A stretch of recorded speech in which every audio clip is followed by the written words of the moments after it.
Lei 11.340, artigo 24A, do crime de descumprimento de medidas protetivas de urgência, descumprimento de medidas protetivas de urgência, artigo 24A. Descumprir decisão judicial que defere medidas protetivas de urgência previstas nesta lei. Antes desta alteração, que foi a Lei 13.641 de 2018, que alterou a Lei 11.340, a Lei Maria da Penha, antes nós tínhamos o crime de desobediência. Quando flagrada o desrespeito à medida protetiva, era conduzido o agressor até a delegacia de polícia. Nós tínhamos o flagrante de desobediência, porque não havia um crime específico. Agora tem um crime específico: descumprir decisão judicial que defere medidas protetivas de urgência. Qual que é a pena? 3 meses a 2 anos. Parágrafo 1º. A configuração do crime independe da competência civil ou criminal do juiz que deferiu as medidas. Então, para não ficar sombra de dúvidas, tanto a decisão que deferiu medida protetiva, se for por juiz civil ou criminal, está valendo para o descumprimento previsto neste artigo 24A, que é o crime do descumprimento de decisão judicial que defere medida protetiva. Parágrafo 2º. Na hipótese de prisão em flagrante, apenas a autoridade judicial poderá conceder a fiança. Então, interessante, uma vez que haja o flagrante delito, o auto de prisão em flagrante é comunicado ao juiz, também ao Ministério Público, e apenas o juiz pode conceder a fiança. A autoridade policial, que é o delegado, não poderá fazer. Parágrafo 3º. O disposto nesse artigo não exclui a aplicação de outras sanções cabíveis.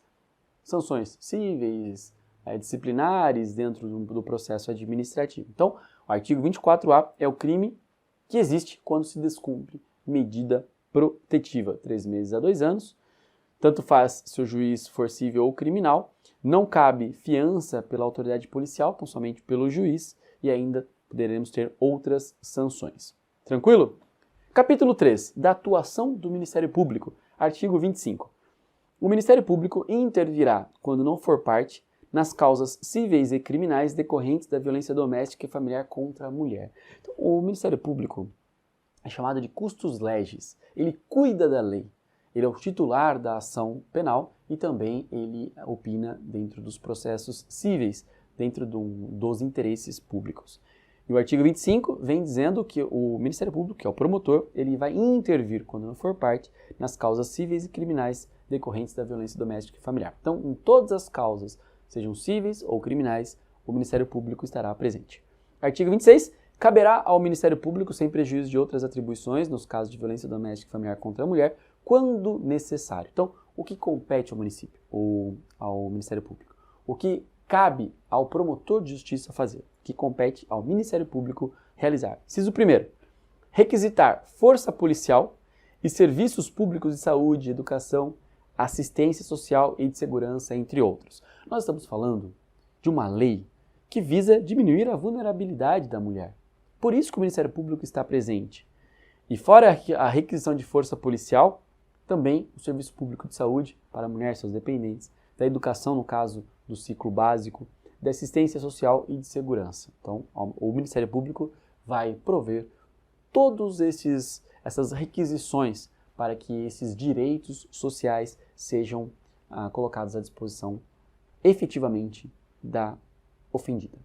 Inciso 2º, fiscalizar os estabelecimentos públicos e particulares de atendimento à mulher em situação de violência doméstica e familiar e adotar de imediato as medidas administrativas ou judiciais cabíveis no tocante a quaisquer irregularidades constatadas. Então, vamos por parte.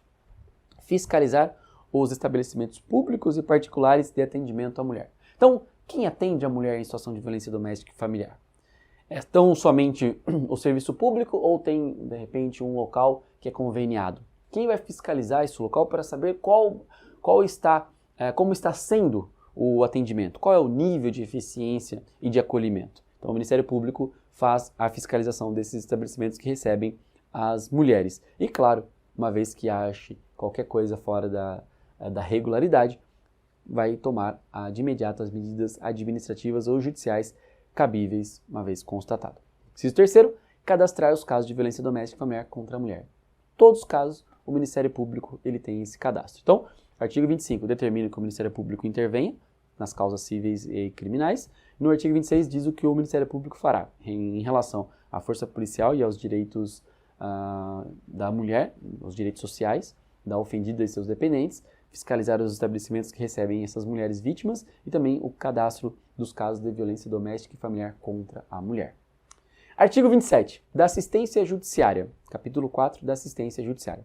Artigo 27. Em todos os atos processuais, cíveis e criminais, a mulher em situação de violência doméstica e familiar deverá estar acompanhada de advogado, ressalvado o previsto no artigo 19 desta lei. Então, atos processuais, cíveis e criminais. A mulher não estará sozinha, vítima da violência doméstica e familiar. Terá um advogado para compreender tudo o que está acontecendo, pois dessa forma nós teremos o direito à compreensão dos procedimentos feitos, salvo as medidas protetivas de urgência concedidas pelo juiz. É essa ressalva que traz dentro dessa previsão da concessão de advogado, mas nesse caso o artigo 27 faz a exclusão da assistência judiciária. Sempre terá um advogado, salvo nessas medidas protetivas do artigo 19.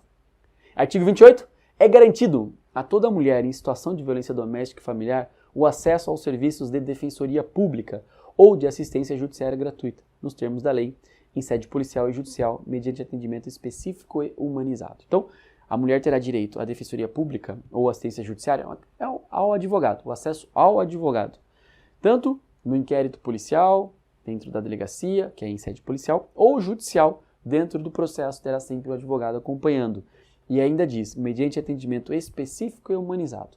De preferência, nós teremos os advogados que já militam nessa questão, especializados, e humanizado é para que o atendimento do profissional, o advogado e também da ofendida possa ser horizontal e não uma relação de desconfiança, para que haja empatia, o princípio da alteridade de se colocar no lugar do outro. Então, o capítulo 4 vem falando da assistência judiciária, a concessão de advogado para acompanhar todos os casos e desse atendimento específico e humanizado.